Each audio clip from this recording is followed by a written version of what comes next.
A few moments later. Assalamualaikum warahmatullahi wabarakatuh. Perkenalkan, nama saya Alila Darani Dengsinanti dengan NIM 2221010101090. Saya dari kelas A5 Program Studi Pendidikan Agama Islam. Nah, di sini saya akan membuat video pembelajaran untuk memenuhi tugas mata kuliah manajemen pendidikan. Nah, untuk materinya di sini saya akan menjelaskan tentang manajemen pengendalian mutu sekolah. Nah, materi pertama yaitu pengertian pengendalian mutu sekolah. Pengendalian mutu yang dikenal dengan quality control merupakan suatu rangkaian sistematis dari kegiatan teknis yang dilaksanakan secara rutin dan terstruktur, yang mana bertujuan untuk mengukur serta mengevaluasi tingkat mutu dari produk maupun layanan yang disediakan kepada pihak penerima manfaat. Maka dari itu, pengendalian mutu di lingkungan sekolah merupakan suatu rangkaian proses yang dilakukan secara sistematis dan berkesinambungan dengan tujuan utama untuk memastikan bahwa seluruh layanan pendidikan yang diselenggarakan itu telah memenuhi standar mutu yang telah ditetapkan oleh lembaga berwenang. Nah, proses ini itu tidak hanya bersifat administratif, melainkan juga mencakup pemantauan dan evaluasi kualitas pembelajaran serta menyeluruh. Selanjutnya, tujuan pengendalian mutu sekolah. Nah, tujuan pertama yaitu peningkatan kualitas pendidikan secara menyeluruh. Nah, maksudnya yaitu untuk mendorong peningkatan mutu pendidikan yang diberikan kepada peserta didik, baik itu dari segi pencapaian akademik seperti penguasaan mata pelajaran maupun dari aspek non-akademik seperti pembentukan karakter dan keterampilan sosial. Nah, tujuan yang kedua yaitu pengembangan kinerja dan profesionalitas tenaga pendidik. Nah, pengendalian mutu ini juga bertujuan untuk meningkatkan performa kerja guru dan tenaga kependidikan lainnya, yaitu melalui berbagai upaya pengembangan seperti pelatihan berkelanjutan, pembinaan yang terarah, serta evaluasi kerja secara berkala. Nah, dengan adanya sistem kontrol ini, itu para pendidik dapat didorong untuk memperbaiki dan mengembangkan kompetensi profesionalitas mereka dengan proses pembelajaran. Nah, tujuan yang ketiga yaitu mendorong peningkatan prestasi akademik siswa. Nah, dengan diterapkannya pengendalian mutu secara konsisten, proses pembelajaran diharapkan dapat berjalan dengan lebih sistematis, terarah, dan efisien, sehingga mampu memberikan dampak positif terhadap capaian akademik siswa. Tujuan yang keempat yaitu memastikan kepatuhan terhadap standar pendidikan nasional. Nah, salah satu fungsi penting dari pengendalian mutu ini adalah untuk memastikan bahwa seluruh aktivitas pendidik di sekolah itu berjalan sesuai dengan standar mutu yang ditetapkan oleh instansi atau lembaga yang berwenang, seperti Kementerian Pendidikan atau Badan Akreditasi. Tujuan yang kelima yaitu menciptakan iklim kerja yang sehat dan positif, yakni dengan membangun budaya organisasi yang menjunjung tinggi prinsip keterbukaan, kejujuran, partisipasi aktif dari seluruh elemen, serta akuntabilitas dalam setiap proses pengambilan keputusan. Nah, tujuan terakhir yaitu untuk mewujudkan lingkungan belajar yang mendukung pertumbuhan siswa, yaitu dengan pengendalian mutu itu harus turut berperan dalam menciptakan atmosfer belajar yang kondusif dan aman bagi peserta didik dengan menyediakan fasilitas belajar yang memadai, sarana-prasarana yang mendukung proses belajar, mengajar, serta membentuk iklim sekolah yang positif dan inklusif. Pembahasan selanjutnya yaitu manfaat pengendalian mutu sekolah. Nah, manfaat pertama yaitu meningkatkan tingkat kepuasan siswa dan orang tua. Nah, sekolah yang menerapkan sistem pengendalian mutu secara sistematis dan berkelanjutan cenderung memiliki kemampuan yang lebih baik dalam merespon serta memenuhi ekspektasi siswa dan orang tua. Hal ini itu mencakup pemenuhan terhadap kebutuhan pendidikan, baik dari segi kualitas pengajaran, kurikulum, maupun layanan administratif dan non-akademik lainnya. Nah, kepuasan yang tinggi dari para pemangku kepentingan tersebut menjadi indikator keberhasilan sekolah dalam menyelenggarakan pendidikan yang bermutu. Manfaat kedua yaitu mendorong efektivitas proses pembelajaran di kelas. Nah, melalui penerapan evaluasi berkala serta upaya perbaikan yang dilakukan berdasarkan hasil evaluasi tersebut, maka proses pembelajaran akan dapat berlangsung dengan lebih ke arah efisien dan bermakna. Nah, hal ini itu menciptakan lingkungan belajar yang mendukung pemahaman siswa secara mendalam dan mungkin mereka akan mencapai hasil belajar secara optimal. Nah, evaluasi yang dilakukan secara sistematis ini juga dapat membantu guru dan dalam menyelesaikan metode pengajaran yang paling tepat untuk kebutuhan siswa. Nah, manfaat yang ketiga yaitu menjamin kualitas lulusan yang lebih baik dan kompetitif. Nah, instansi pendidikan yang konsisten dalam menjalankan pengendalian mutu akan lebih mampu menghasilkan lulusan yang tidak hanya unggul secara akademis, tapi juga memiliki kompetensi praktis yang mana relevan dengan tuntutan dunia kerja atau pendidikan lanjutan. Nah, dengan kata lain, lulusan ini akan lebih siap untuk bersaing di tingkat nasional maupun global karena dibekali dengan keterampilan, pengetahuan, dan sikap yang sesuai dengan standar mutu pendidikan. Manfaat yang keempat yaitu membangun sistem pendidikan yang berorientasi pada keberlanjutan. Nah, pengendalian mutu ini memiliki peran penting dalam mendukung terciptanya siswa pendidikan yang terus berkembang seiring dengan dinamika zaman.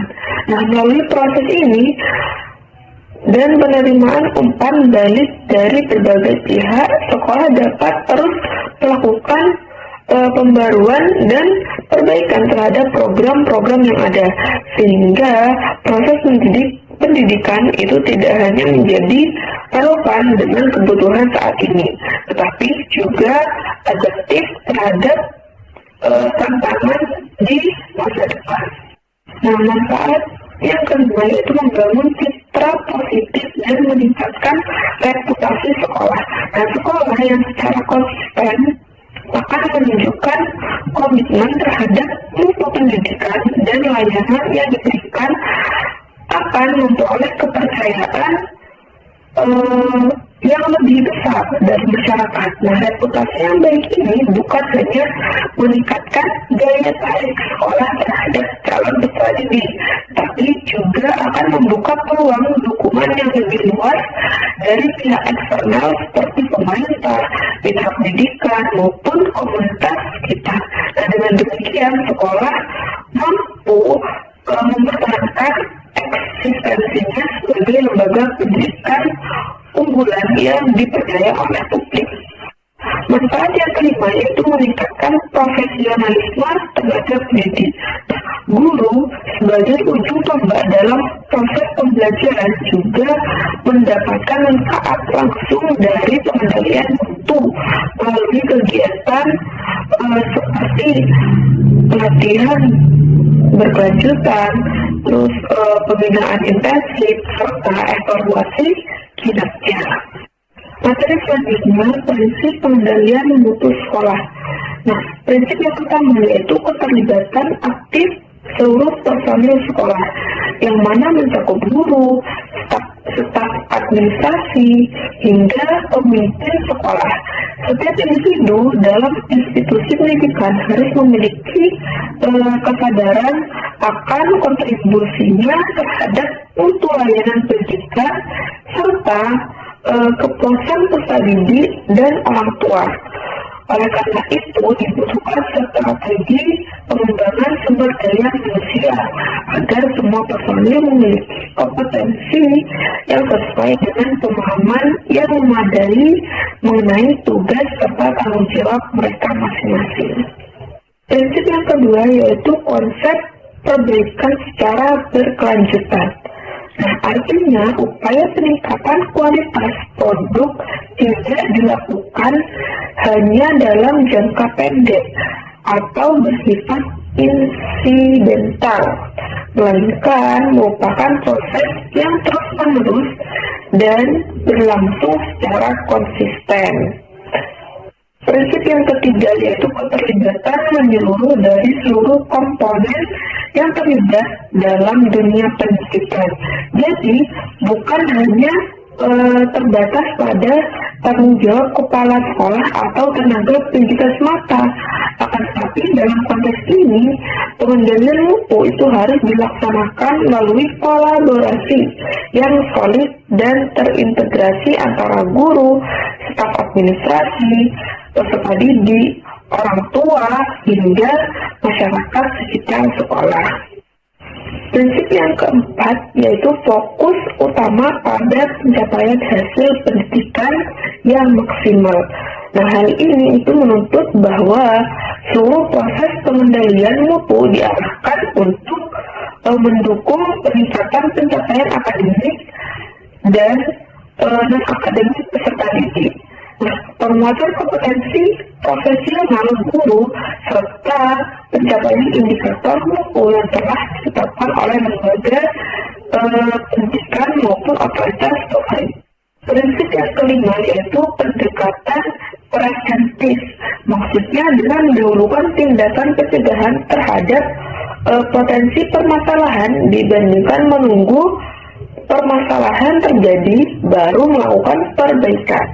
Nah, strategi ini itu mencakup langkah-langkah seperti peningkatan kapasitas guru melalui pelatihan profesional, penyediaan fasilitas yang memadai serta pelaksanaan monitoring berkala yang dapat mencegah kendala sebelum berkembang menjadi masalah yang lebih besar. Prinsip yang keenam yaitu transparansi dan akuntabilitas. Nah, menjadi elemen fundamental dalam sistem pengendalian mutu di sekolah. Prosedur, kebijakan, serta hasil-hasil pengendalian mutu itu harus disampaikan secara terbuka, dapat diakses dan dipahami oleh seluruh pemangku kepentingan, termasuk warga sekolah dan masyarakat. Prinsip yang ketujuh yaitu komitmen terhadap perbaikan berkelanjutan, yang berarti bahwa setiap proses pendidikan harus terus dievaluasi dan ditingkatkan secara konsisten. Hal ini dilakukan melalui deteksi dini terhadap kemungkinan penyimpangan dalam pelaksanaan kegiatan, sehingga potensi masalah dapat dicegah sebelum berdampak luas terhadap kualitas pendidikan. Nah, prinsip yang terakhir yaitu fokus terhadap kepuasan pihak yang menerima layanan pendidikan, yaitu siswa dan orang tua. Nah, dalam hal ini, sekolah harus mengutamakan kebutuhan, harapan, dan aspirasi dari kedua pihak tersebut sebagai indikator utama keberhasilan mutu layanan. Materi selanjutnya yaitu prosedur pengendalian mutu sekolah.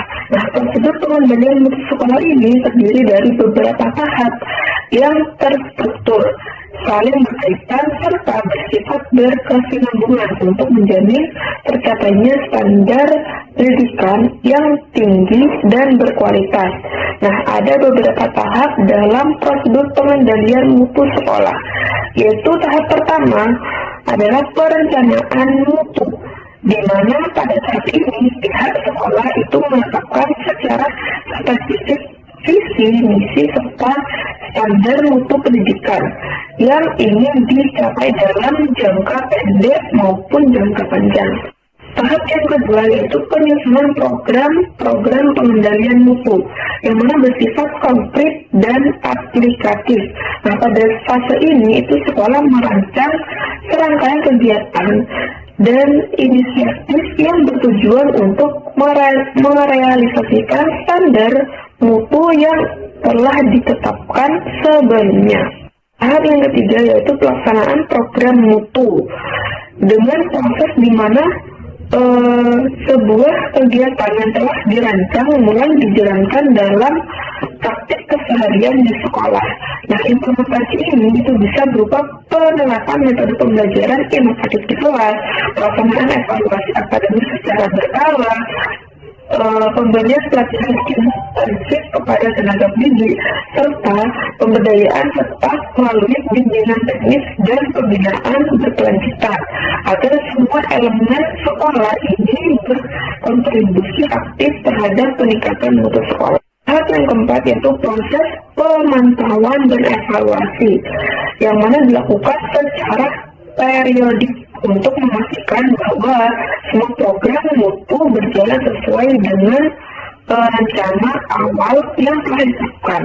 Nah, pemantauan ini itu bersifat observasional dan administratif. Tahap yang kelima yaitu perbaikan dan tindak lanjut. Nah, proses pengambilan keputusan berdasarkan hasil evaluasi sebelumnya. Dalam tahap ini, sekolah menganalisis akar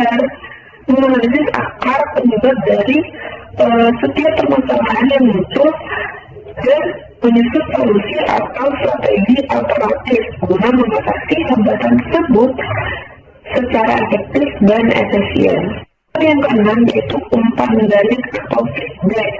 Jadi dari berbagai pemangku kepentingan seperti siswa, guru, orang tua maupun masyarakat sekitar sekolah juga menjadi bagian penting dalam keseluruhan proses pengendalian mutu. Informasi yang diperoleh dari umpan balik ini digunakan sebagai bahan pertimbangan dalam menilai efektivitas kebijakan yang ditetapkan dan menyesuaikan jika diperlukan. Tahap yang terakhir yaitu peningkatan berkelanjutan. Nah, prosedur pengendalian mutu ini tidak berhenti setelah tindakan perbaikan dilakukan, melainkan terus berputar dalam siklus perencanaan, pelaksanaan, evaluasi, dan perbaikan. Nah, materi selanjutnya yaitu model pelaksanaan pengendalian mutu sekolah dalam perspektif Islam.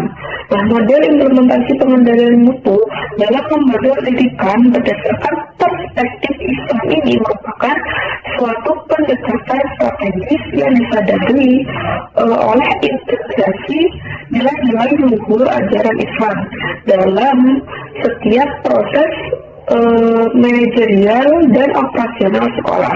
Nah, pendekatan ini tidak hanya memusatkan perhatian pada pencapaian prestasi akademis semata, tapi juga menekankan pentingnya pembentukan karakter, penanaman akhlakul karimah, serta pengembangan keterampilan yang bermanfaat dalam kehidupan bermasyarakat, berbangsa, dan beragama. Dalam hal ini terdapat dua dimensi utama. Nah, dimensi yang pertama yaitu dimensi intelektual atau akli yang mana berorientasi pada peningkatan kapasitas berpikir rasional siswa melalui pemahaman terhadap ilmu pengetahuan yang membawa manfaat, baik yang bersifat keagamaan maupun ilmu keduniaan. Nah, dimensi yang kedua yaitu dimensi moral atau qalbi yang menitikberatkan pada pembentukan karakter dan kepribadian peserta didik dengan menginternalisasi nilai-nilai luhur seperti kejujuran, tanggung jawab, kedisiplinan, dan sikap saling menghargai antar sesama. Nah, materi yang terakhir yaitu prinsip-prinsip dasar landasan dalam pengendalian mutu berbasis nilai Islam. Nah, di sini terdapat 5 prinsip. Prinsip yang pertama yaitu keadilan, prinsip yang kedua yaitu amanah, prinsip yang ketiga yaitu ihsan, prinsip yang keempat yaitu lillah, dan prinsip yang terakhir yaitu ikhlas. Nah, mungkin sekian video pembelajaran dari saya. Kurang lebihnya mohon maaf. Wassalamualaikum warahmatullahi wabarakatuh.